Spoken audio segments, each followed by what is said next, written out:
music hold ended. Hello, I am AARP Vice President Bill Walsh, and I want to welcome you to this important discussion about the coronavirus. Before we begin, if you'd like to hear this telephone town hall in Spanish, press *0 on your telephone keypad now. Si usted quiere escuchar en español, presione asterisco y 0 en su teléfono ahora. AARP, a nonprofit, nonpartisan membership organization, has been working to promote the health and well-being of older Americans for more than 60 years. In the face of the global coronavirus pandemic, AARP is providing information and resources to help older adults and those caring for them. At long last, we're seeing some good news with the pandemic. New coronavirus cases have declined significantly, and deaths are showing a modest downturn as well. Still, many questions around booster shots, subvariants, and the confusing safety guidelines as communities around the country try to figure out whether or not to lift restrictions. And even as the pandemic appears to be dissipating, new studies are showing an increase in COVID-related heart disease. Today, we'll hear from an impressive panel of experts about these issues and more. We'll also get an update from Capitol Hill on legislation affecting older Americans. If you participated in one of our teletown halls before, you know this is similar to a radio talk show, and you have the opportunity to ask your question live. For those of you joining us on the phone, if you'd like to ask a question, press *3 on your telephone keypad to be connected with an AARP staff member who will note your name and question and place you in a queue to ask that question live. If you're joining on Facebook or YouTube, you can post your question in the comments. Hello, if you're just joining, I'm Bill Walsh with AARP, and I want to welcome you to this important discussion about the global coronavirus pandemic. We're talking with leading experts and taking your questions live. To ask your question, press *3 on your telephone keypad, and if you're joining on Facebook or YouTube, you can post your question in the comments section. We have some outstanding guests joining us today, including a top epidemiologist and a top cardiologist. We'll also be joined by my AARP colleague, Jesse Salinas, who will help facilitate your calls today.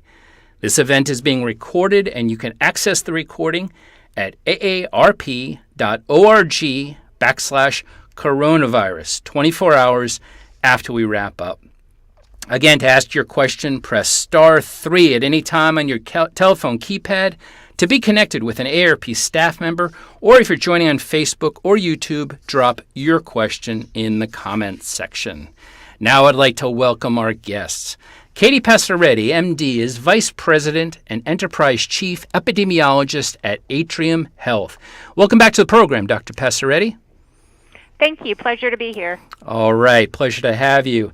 Ralph Levy, MD, is the Chief of Adult Cardiac Medical Services at Memorial Cardiac and Vascular Institute in Florida. Welcome to the program, Dr. Levy. Thank you so much, Bill. Glad to be here. All right. Let's get started with our discussion. And just a reminder to our listeners to ask your question. Please press *3 at any time on your telephone keypad or drop it in the comments section on Facebook or YouTube. Let's get started. Dr. Passaretti, COVID infections quickly increased and then fell in the last couple of months. What's the status of COVID-19 and the Omicron variant today? Yeah, great question. So, as quickly as we saw the increase in COVID-related cases and hospitalizations with the rise of the Omicron variant, we're seeing an equally rapid descent. So COVID-related hospitalizations are declining to levels around where we were prior to this new variant entering our population. Number of new cases continues to decrease, and the percent of tests in a given day that are positive is coming down. So by all metrics, we're on the down. We continue to be on the downward swing of this particular surge and this particular variant. Now, it would seem that breakthrough infections, which are those infections that occur among people who have been vaccinated, that they're more common with Omicron. Why is that? Yeah, absolutely. So, every different variant that comes along has different mutations that impact the behavior of that particular strain of the virus. So with Omicron, we saw many more mutations than we've seen with, say, Delta or prior variants. With that comes, it was more easily spread, so more people infected, and it had higher levels of what we call immune escape, which means either prior infection with past variants or with vaccines, we saw a higher number of quote-unquote breakthrough or post-vaccine reinfection type cases. Now, the good news is while we saw more breakthrough infections, the vaccines continue to be very, very protective against what we need them most to do, which is prevent against hospitalizations, death, and severe cases of COVID. So definitely saw more breakthrough infections. The good news is that was the vaccines continue to be protective against more severe disease. All right. Well, that's great to hear. Let me follow up on that, though. New research suggests that the Omicron variant BA2, which is nicknamed the stealth Omicron, spreads faster and may cause more severe illness. So how widespread is the stealth Omicron subvariant, and what should people know about it? Yeah, so the BA2, or what in the media is called the stealth Omicron subvariant, as of most recent data from the CDC, accounts for less than 4% of the cases in the United States. We fully anticipate that number will increase, and we are, this is still a relatively new subvariant, so definitely in the still learning phase. What we know so far, or what's suggested so far, that yes, this subvariant may be a bit more transmissible, so may spread more easily than the prior Omicron lineage. There was some concern based on hamster studies that the BA2 may cause more severe disease. Over the past couple of days, fortunately, several studies have come out that really push back on those hamster studies and suggest that in actual kind of human places where this variant is circulating widely, that we are not seeing more hospitalizations, more deaths compared to the initial Omicron strain. And, the other thing that has come up as a potential area of concern is, will this BA2, can you get reinfection with BA2 after you had Omicron, say, a couple of weeks, the initial Omicron variant a couple of weeks ago?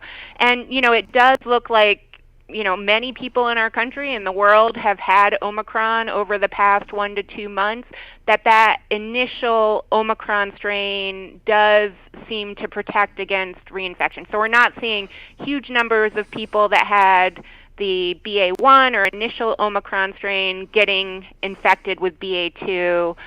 So, good news on that front. Doesn't seem like right now there's huge data suggesting that BA2 causes more severe illness, probably a bit more transmissible.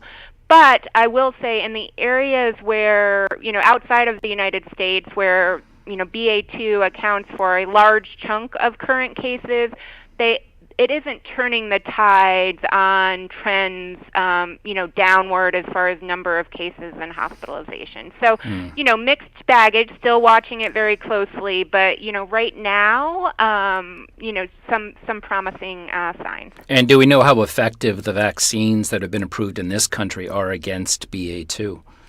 Yeah, great question. So, fortunately, again, the vaccines, and particularly if you're vaccinated and boosted, continue to protect against severe disease from BA2 like they did for BA1.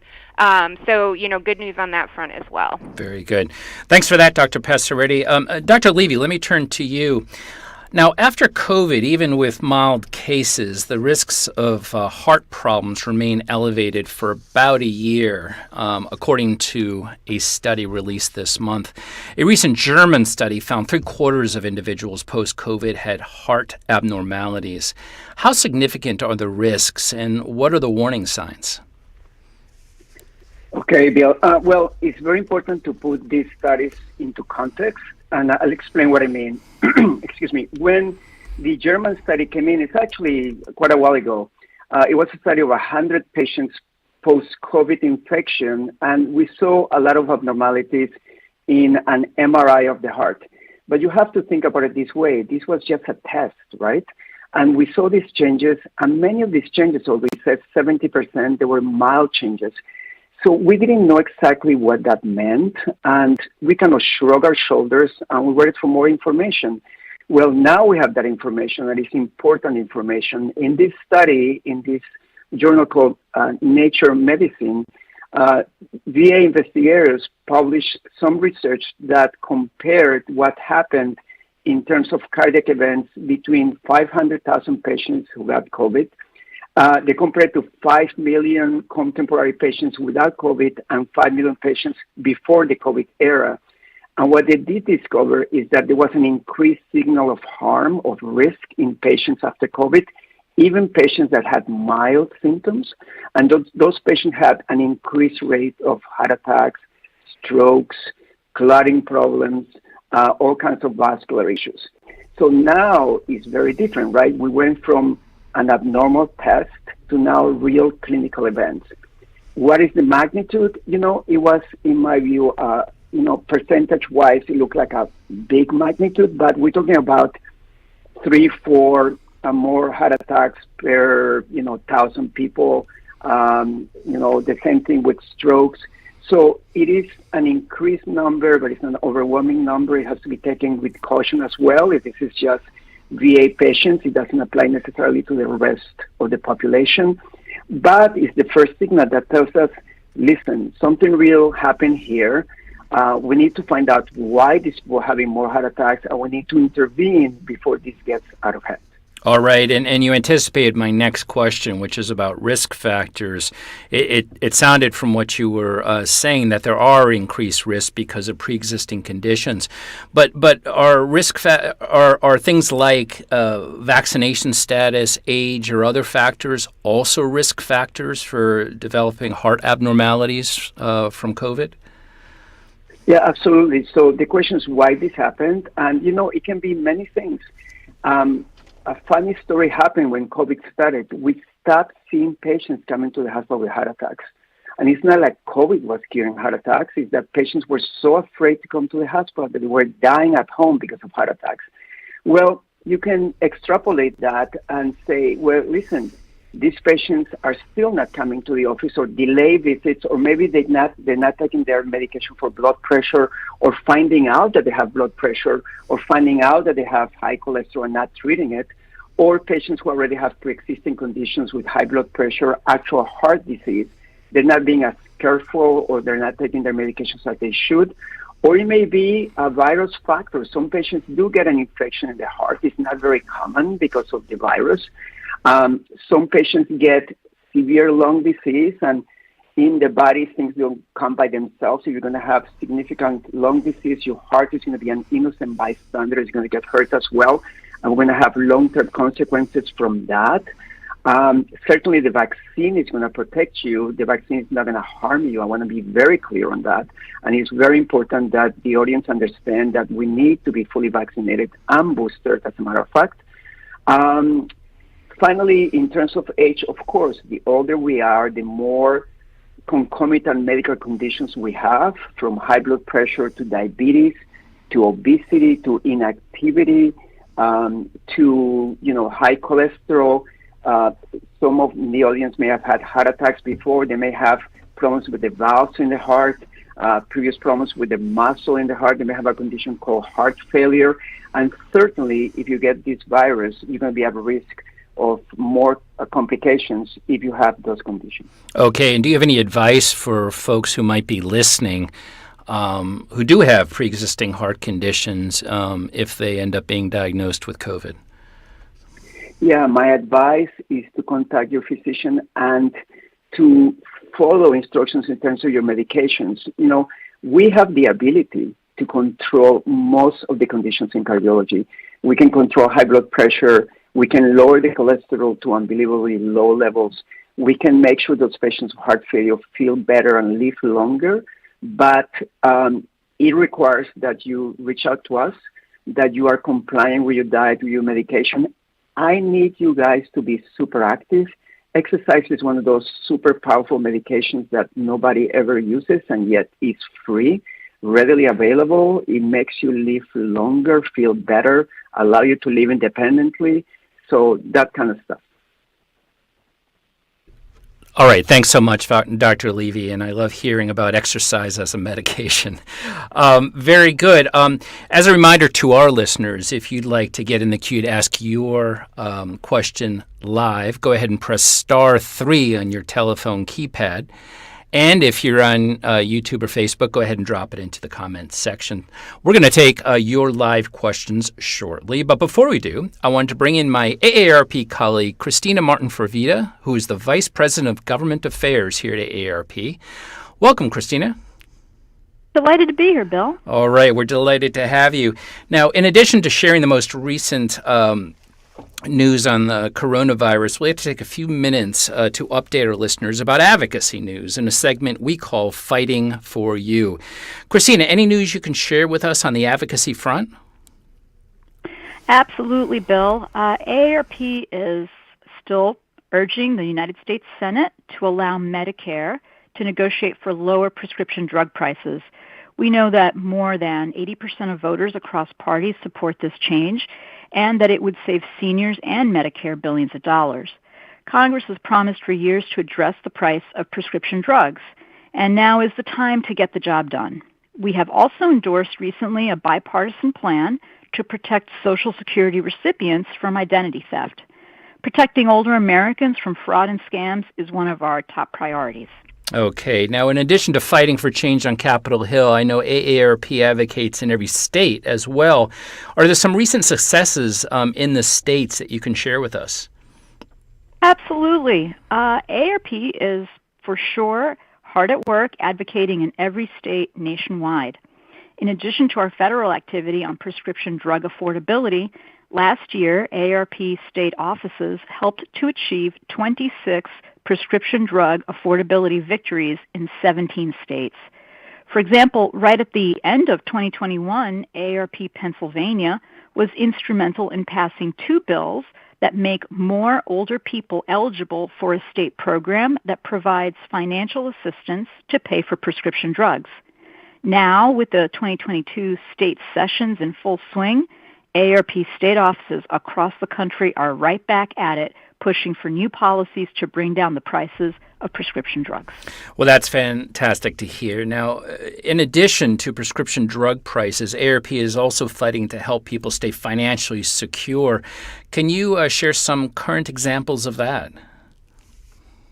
Yes, absolutely. Right now, we continue to support legislative proposals to reduce or even eliminate state income taxes on Social Security benefits, including in Nebraska, Minnesota, and Vermont. In New Mexico, an AARP-supported proposal to significantly reduce taxes on Social Security benefits is headed to the governor for signature.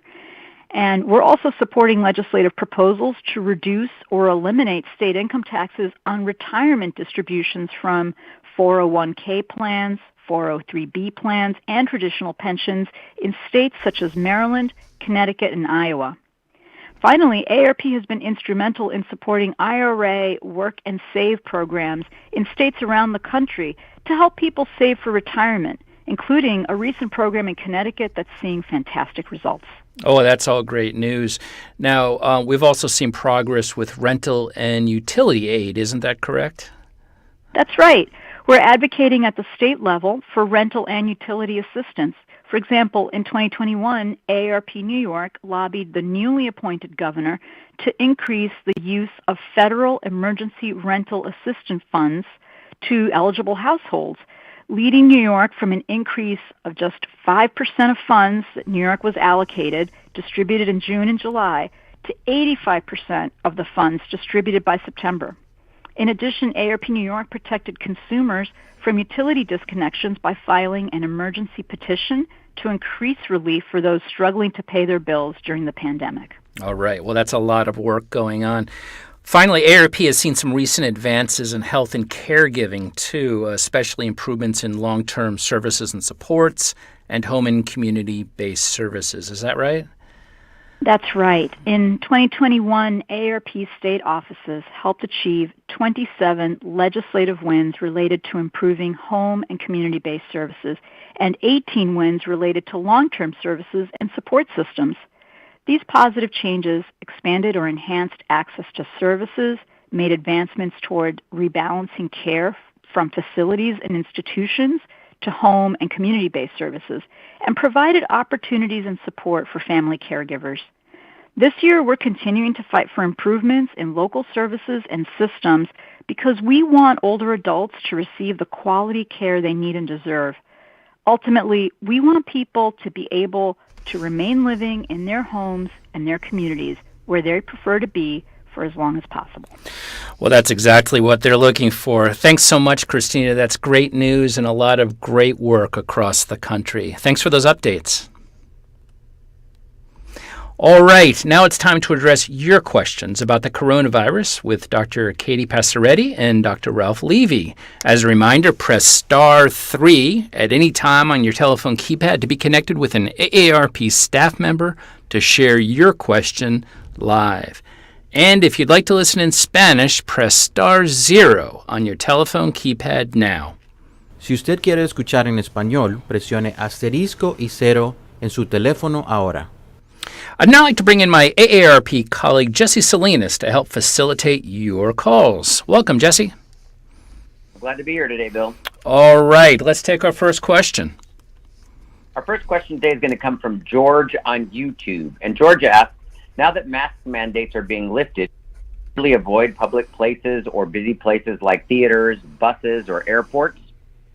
Dr. Passaretti, can you take a crack at that one? We are kind of in an in-between transitional time as it relates to masks. So what precautions should people be taking? Yeah, definitely in a transitional time for sure. I would say that we're getting into the stage of COVID where it's an assessment of your personal risk. So, individuals that are most at risk need to look at things like, where they're going, if it's indoors, if it's a crowded situation, potentially higher risk of exposure. Are there more cases? Significant number of cases, or are cases increasing in that particular community? Those individuals, need to weigh the risks and benefits of kind of doing those activities. And in my mind, those highest risk may want to continue to take precautions like masking, giving yourself a little bit of space, and potentially avoiding those really crowded indoor settings, especially if there's, trends in the community that are concerning. And the other kind of caveat I would throw out there, the other group of people that may want to consider when to wear masks, if they're in a higher risk situation, are individuals who interact with or have at home someone that is very high risk, someone with a weakened immune system, someone that can't be vaccinated for whatever reasons. I think lots of good news, lots of decreases in cases, but certainly we're still in the pandemic and some risk. So taking a look at your personal kind of risk if you get an infection, whether you're vaccinated, and making a decision based on that combination of risk of where you're going, personal risk, the risk of those you spend a lot of time with and want to protect, in your individual decision making about whether to wear masks. Okay, very good. Thanks so much, Dr. Passaretti. Jesse, who do we have up next? Our next caller is Ida from Nevada. Hey, Ida, welcome to our program. Go ahead with your question. Yeah. My question is, they found out the effect of coronavirus, COVID, on some patients. And I was just wondering, is there a specific lesion on the heart that would differentiate it from other causes of heart condition? I mean, specific for coronavirus. Let's ask Dr. Levy about that. Dr. Levy? Yeah, thank you for your question. No, there is no specific test that says this is caused by coronavirus. I think it's important to know that coronaviruses and other viruses can cause inflammation of the heart, something called myocarditis. Yet in COVID patients, we see this really rarely. I think that we see a lot is other problems such as problems with the rhythm of the heart. As I mentioned before, the heart can be an innocent bystander and can suffer when the patient has lung disease, for example. Some patients do have heart attacks, and the other condition that these patients tend to have is this thing called stress cardiomyopathy. It's kind of a funny name, but sometimes the stress of the infection can make the heart weak. These patients usually recover. It's not something that we see long term. But in terms of your question, a specific test that tells us the heart was affected by COVID, no, we do not have that. Okay, thanks so much, Dr. Levy. Jesse, let's go back to the phones. Yeah, our next question is going to come from Jesse in Alaska. All right. Hey, Jesse, welcome to the program. Go ahead with your question. Thank you. I'm interested in learning about the efficacy and availability of oral medications like Paxlovid. And also, I know that one of the other ones is a potent mutagen, and I'm concerned about the possibility for genetic damage even to DNA, even while it's being used against an RNA virus. And the second one is, what's the horizon looking like for oral preventative medication or intravenous? Thank you. Great questions, Jesse. Dr. Passaretti, can you tackle those? Yeah, absolutely. So really good questions and really important right now, especially as we're kind of in this transition phase that we were talking about.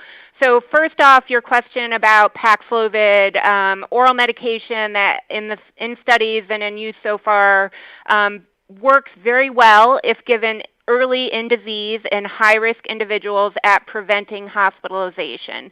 That drug is relatively new, but the good, especially as we're seeing decrease in the number of cases in our various communities, the United States, the availability of that drug is increasing and becoming more and more accessible.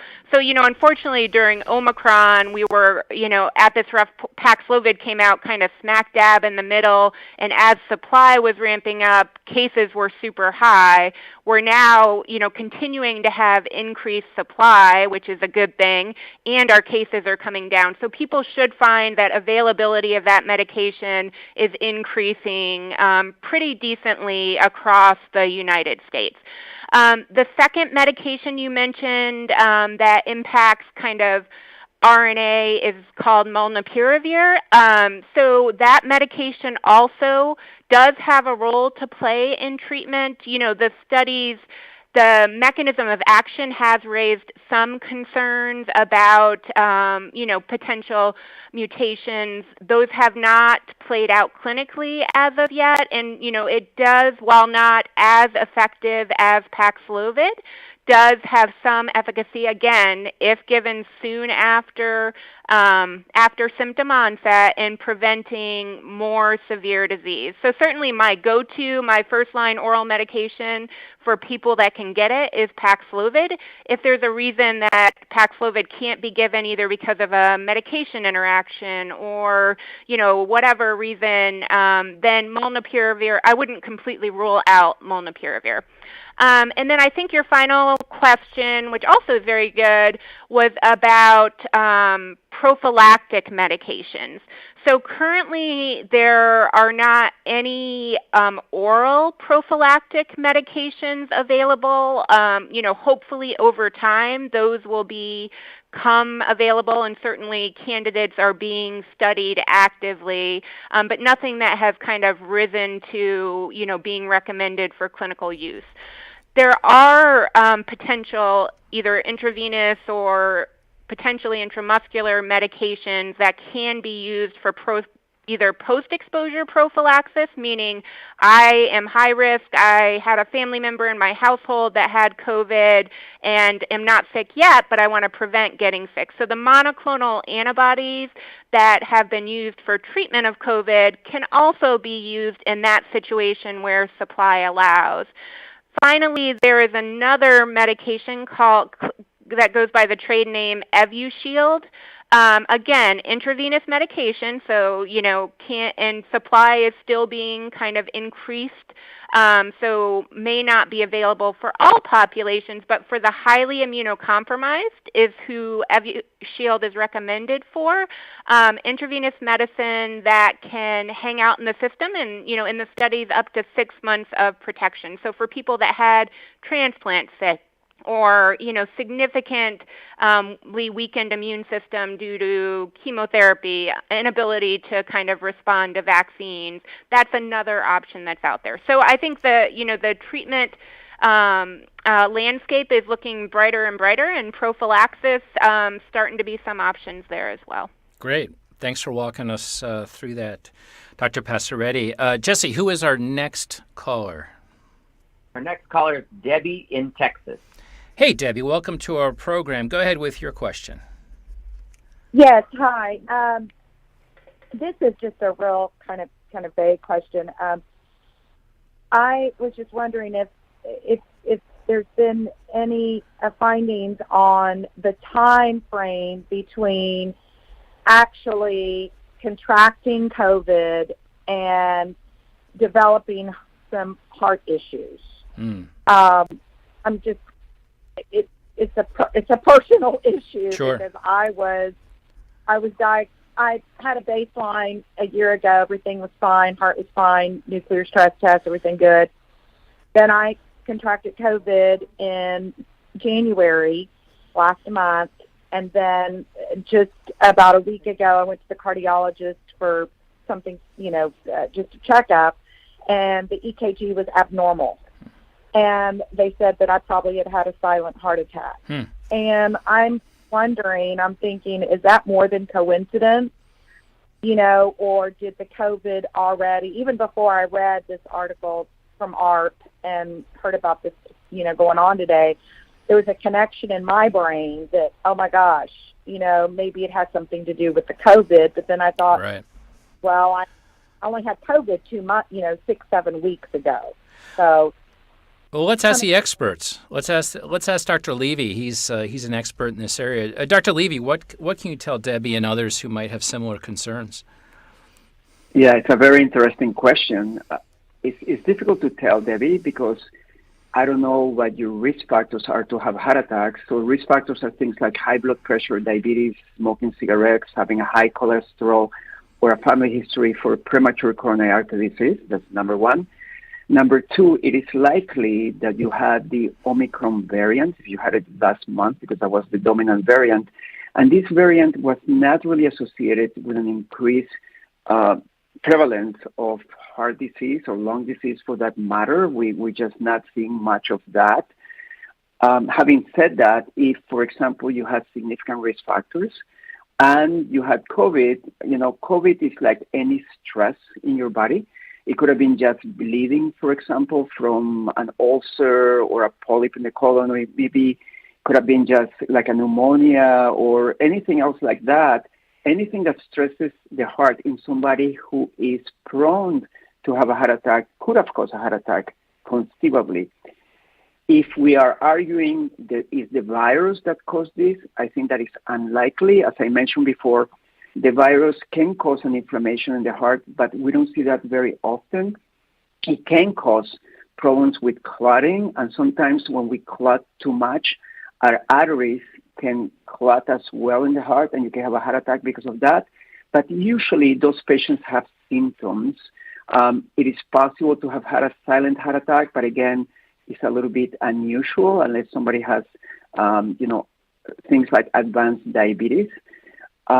You could have had that other condition that I mentioned before, the stress cardiomyopathy. That's one in which the heart suffers because of the generalized infection. But again, my assumption is that you were not in the hospital, you were not very sick. So yes, sometimes we have coincidences, and it may have been that you were at risk, and this is what happened in the interim. I think the lesson for all of us is that COVID can, as I mentioned at the beginning of the broadcast, it seems like it can increase the risk of cardiovascular events of different types.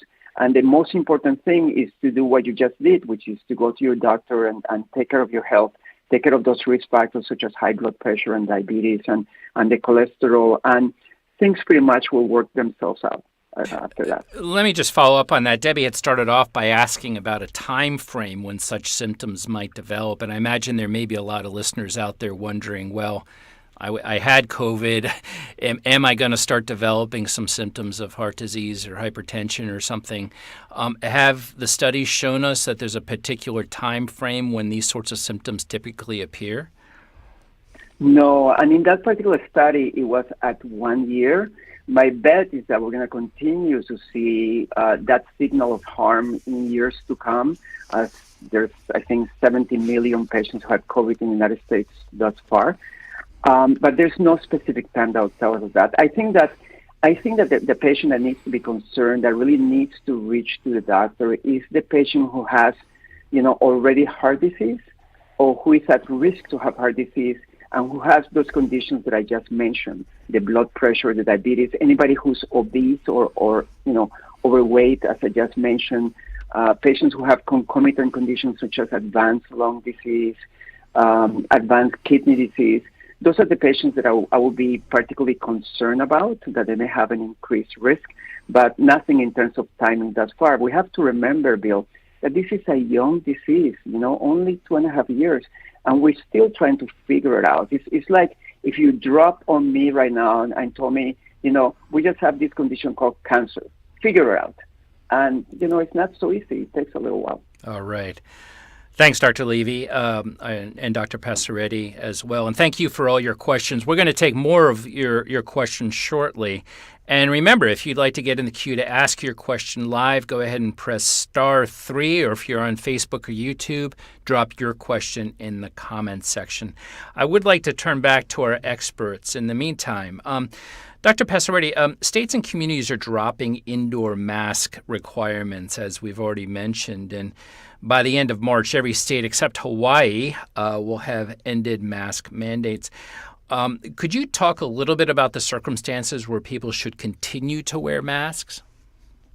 Absolutely. And, to some extent, regardless of whether mask mandates have been in effect, I know I can speak at least for North Carolina, my geographic area, adherence to the mask mandate has been variable for quite some time. You go out and about and there's a lot of people, whether there's a mask mandate in place or not, that are not wearing masks. So I do think, as we kind of talked about in your listeners' very good questions, we are continuing to be, and perhaps even more so, entering a phase where it's individual looking at their risk, their personal risk of severe disease. So again, the people at risk for severe disease are unvaccinated, very, elderly at the extremes of age, and people with compromised immune systems, multiple medical problems. Those groups, need to take a look at, where am I going? What's the risk in that setting? Is it, if it's an indoor setting jam-packed with people and cases are going up in your community, certainly I would recommend erring on the side of caution, wearing a mask. Or if I'm going home to someone that's very susceptible, and even if I have a mild illness, that I want to protect that individual, those are the people that need to look at their very individualized situation and make kind of a risk-benefit analysis on wearing a mask. We're in that kind of stage of the pandemic where, we have a decent amount of community protection due to vaccines, boosters, and to some extent prior infection. So, the most important thing is people that are at highest risk or close contact with highest risk, be a bit more cautious about throwing all their masks in the garbage. All right. Let me ask a follow-up question. Last week, a White House official said we're approaching a phase of COVID where it'll become a treatable risk. What does that mean for people in practical terms? Yeah, so really good question and really important, right? We've seen for the past 2+ years now that the pandemic takes a tremendous toll on us, right? Not only because of my world, people with infection, but all the associated risks of COVID, whether that's the burden of mental health illness that's kind of sharply increased over the past couple of years, whether it's delays in treatment for all the other medical problems that don't stop coming just because there's a pandemic going on, that, there are trade-offs to some of the mitigation steps, the staying home, the hospitals having to, push off elective surgeries. We are getting to a point where enough people have been vaccinated, previously infected, that, the overwhelming burden is a little bit less, and on top of that, we have things that can protect us. That's vaccines and boosters, and that's the medications we talked about a little bit ago that can help mitigate when there are high-risk individuals that happen to get infected. So we're getting to that point where, the overall, not just infection-related risks of the pandemic and the mitigation steps have to be balanced, and we start edging out into, whether you call into this kind of new normal for the pandemic. All right. Thanks so much, Dr. Passaretti. Dr. Levy, Dr. Passaretti was just referencing one of the outcomes of COVID, which is people delaying ongoing health and medical treatment. And, an additional concern during the pandemic is a significant increase in uncontrolled hypertension. How widespread is this, and how serious are the risks? And are there particular groups more affected than others? Yes, there was a recent article published in the American Heart Association journal, it's called Circulation, and it was quite interesting. It showed that in a wide group of patients that were taking care of their health in a particular system, they show a mild increase in blood pressure. It was only like about 2 millimeters in the systolic, that's the high number, and about 0.5 millimeter in the diastolic, that's the low number. However, we do know, Bill, that these numbers can be significant. We see concomitant increases in the number of, heart attacks and strokes and kidney disease, which are the things that high blood pressure will do to you. So, this can be a potential problem. For context, again, I remember when the pandemic started, there were two kinds of responses with my patients. There were a few who said, well, I'm going to try to get healthier here. I'm going to try to exercise, do more stuff. And there were the patients who said, the world is going to an end. Might as well do whatever I want, eat whatever I want. I'm going to just sit down in a chair and watch TV 24 hours a day. So I suspect there's a little bit of that in here. Patients who decided that, this is crazy. I'm depressed because I'm home by myself all the time. I don't care anymore, so I'm not going to exercise, and perhaps I'm not going to take my medications, or I'm going to eat whatever I want to eat. And I think that reflects a little bit what has happened. Also, probably there's a little bit of delay in care. Patients who were afraid to come to the office, so decided that they can stay away from the doctor, and sometimes they didn't renew their prescriptions, or they gained weight during the pandemic. We talk about the COVID-19, the COVID-30, and the COVID-50 in my practice, in terms of how much weight people have gained. So those are all risk factors in this. So for the audience, I would say that if you have gained a significant amount of weight during the pandemic, if you have become more inactive, it's time to change gears and, get back to life. All right. Well, talking about getting back to life, Dr. Levy, we've heard about moderate or mild complications post-COVID. That is, people suffering symptoms long after they've had the infection, in some cases shortness of breath or low energy.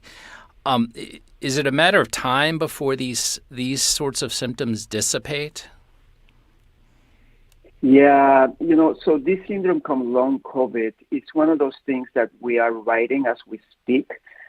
Because we are getting the experience right now. Clearly, there's a group of patients that get affected by COVID long term.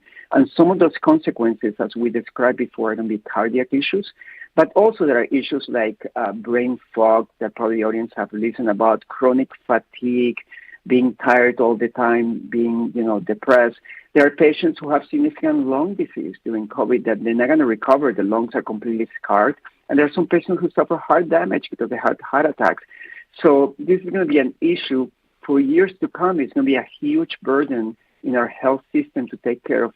Remember, 70 million patients thus far in the United States. So some of those patients, not everybody by any stretch of the imagination, most people will heal, but a few patients will have this syndrome and we'll have to take care of them. Okay, thank you very much, Dr. Levy. Now, misinformation continues to undermine public health efforts to end the pandemic. With the pandemic now entering its third year, we're going to address misinformation for the next few minutes in a segment we call the 4-Minute Fact Check.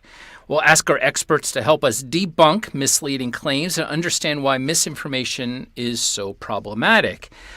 Dr. Levy, let's start with you. Misinformation about widespread cardiac events among professional athletes has resurfaced. Widely shared social media posts say hundreds of professional athletes have collapsed and died after receiving a COVID vaccine in recent months. Is there any truth to these reports? Is the vaccine a heightened risk to professional athletes? And why do you think these rumors continue to spread? Okay, this is one of those that drives me really crazy because I have no clue where this came from. It is absolutely false.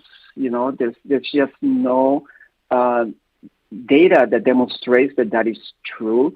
Think about it. I'm a big sports fan, and I watch hockey and golf and soccer and basketball. And, if there was a true signal of harm in these athletes, we would have heard about it, right? I mean, all these guys that are playing sports, it's thousands of them, and they're still alive, kicking and doing well and earning their well-deserved, money. So this is completely false. Now, at the beginning of the pandemic, there were issues from that German study that showed some damage in the heart after having COVID, and there were a lot of sports systems in the country that stopped seasons, like in football, for example, college football and stuff like that. And then we discovered that it was just not true. These patients, athletes that are highly in shape and develop COVID, they did just fine. We do have protocols to make sure that they're okay. We do an EKG, we do some blood tests, we do an ultrasound of the heart. But if those things are okay, these patients go on to have, great careers and they do very well. So this particular rumor has been completely debunked and, please be careful with stuff like this. Okay, thanks for setting the record straight. Dr. Passaretti, let me turn to you. I was hoping you could address some of the misleading social media headlines that just continue to linger after 2 years. So let me tick through a few of them, and maybe you can address each one. Are any of the following true? The first is the government is exaggerating or hiding the number of COVID-19 deaths. True or false? I would say false on this for sure. This is one that's haunted us throughout the pandemic, and there are a lot of people that all of a sudden have become experts in epidemiology over the past couple of years.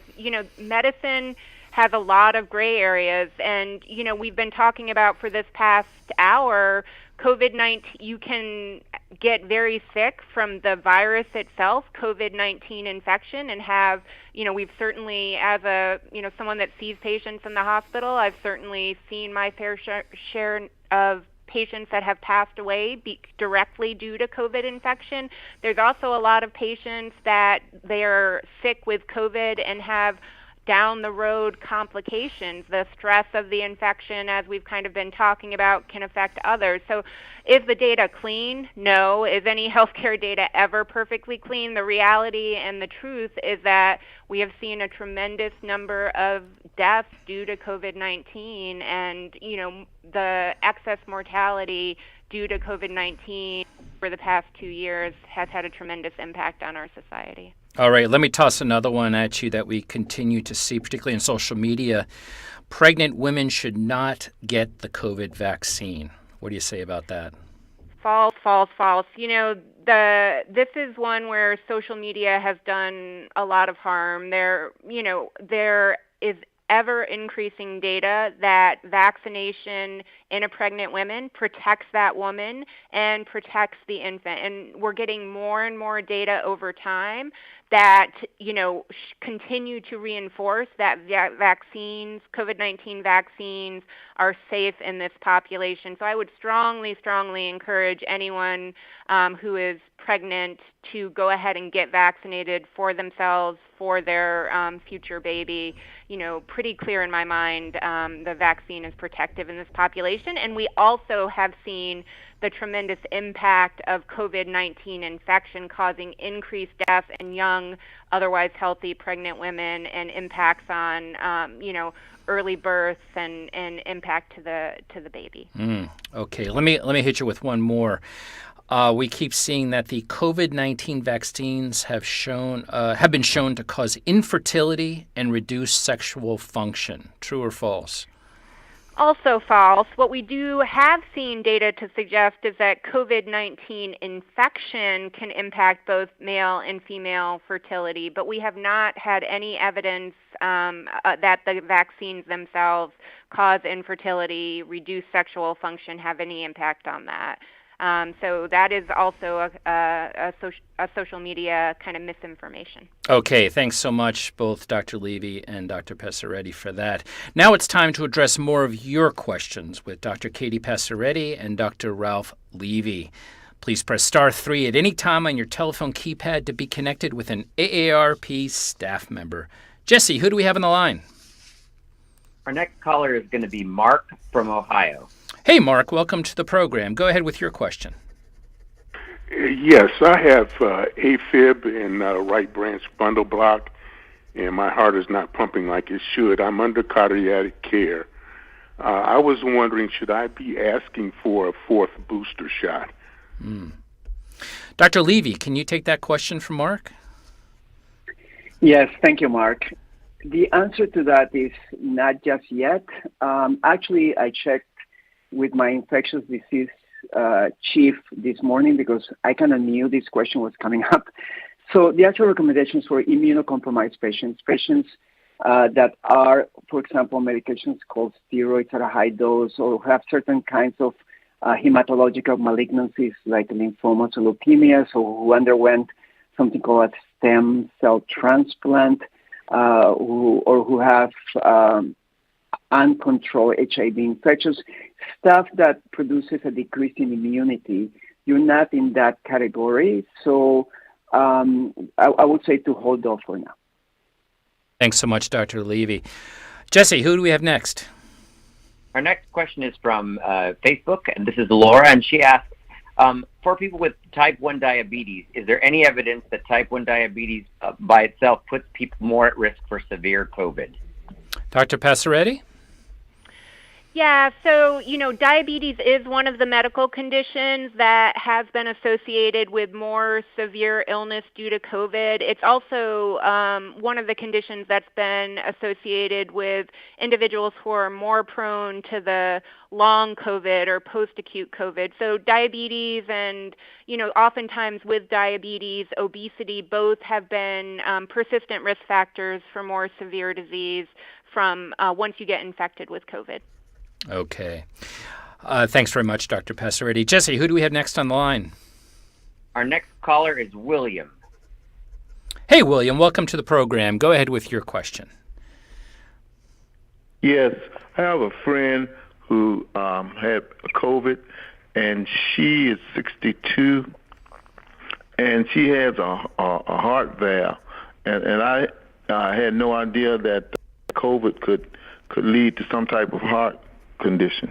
Si usted quiere escuchar en español. Okay. Dr. Levy, I wonder if you could address that for William. Talk about the, incidence of heart conditions among people who have gotten the COVID infection. Again, I'll go back to the things that I mentioned before. I think that I understood he mentioned something about a heart valve, maybe. So valves are these things we have in our hearts that direct blood from chamber to chamber. And those valves can have two types of problems. Sometimes they are very tight. Sometimes they can get very leaky. They are supposed to allow blood to flow in one direction, and sometimes they allow the blood to go back to the chamber from where they came from. So patients who have very severe valve disease and they get COVID, COVID is going to affect them adversely just because they have a pre-existing cardiac condition. So that is one thing. The second thing is I wasn't sure if it was a valve issue because I couldn't quite understand it. But in terms of heart conditions, is what I mentioned before. If you have a pre-existing condition such as high blood pressure, diabetes, previous heart conditions such as heart failure or a heart attack, for sure you are at risk of complications in the next year, as we just saw in that study from the VA hospital. And those patients have to be particularly vigilant to reach out to their physicians and make sure that they are in optimal medical therapy to try to prevent those complications. All right. Thanks so much for that, Dr. Levy. Jesse, who do we have up next? Our next question is going to be from Vicky in Massachusetts. Hey, Vicky. Welcome to our program. Go ahead with your question. Hi, this is really a personal question. I was vaccinated with the Johnson & Johnson in March of 21. And then 8 months later, when allowed, I got the Moderna half dose. And I want to know if I'm sufficiently vaccinated. Dr. Passaretti, can you address that? Yeah, so you would, as long as you have, you're not considered immunocompromised, don't have any underlying medical problems that would make your immune system significantly weak, you would be considered up to date on your vaccine. So you had your initial Johnson & Johnson and then had that Moderna acted as your booster. If you do happen to be immunocompromised, so for immunocompromised populations, because it takes more kind of stimulus to get the same amount of antibody response with vaccines, the primary series for immunocompromised people includes extra dose. So if you had Johnson & Johnson, then the recommended were immunocompromised, should have gotten ideally an mRNA, so Pfizer or Moderna booster kind of following, or second dose following that initial dose, and then your booster would be recommended 2 months after that for immunocompromised. So slight difference based on your underlying risk, immune system kind of factors, but if you're kind of don't have immunocompromising conditions, regular kind of medical comorbidities, then you would be considered fully vaccinated at this point in time. Okay, very good. Jesse, let's take another call. Our next question is from Lisa in Virginia, and she asks, should people like me with cardiovascular conditions, what do we do to manage sort of going back to work? And should we be wearing masks, or how should we be sort of managing our heart condition with also the potential exposure to COVID? Dr. Levy, do you want to take that one? Yeah, absolutely. This is a super interesting question because we don't have clear answers.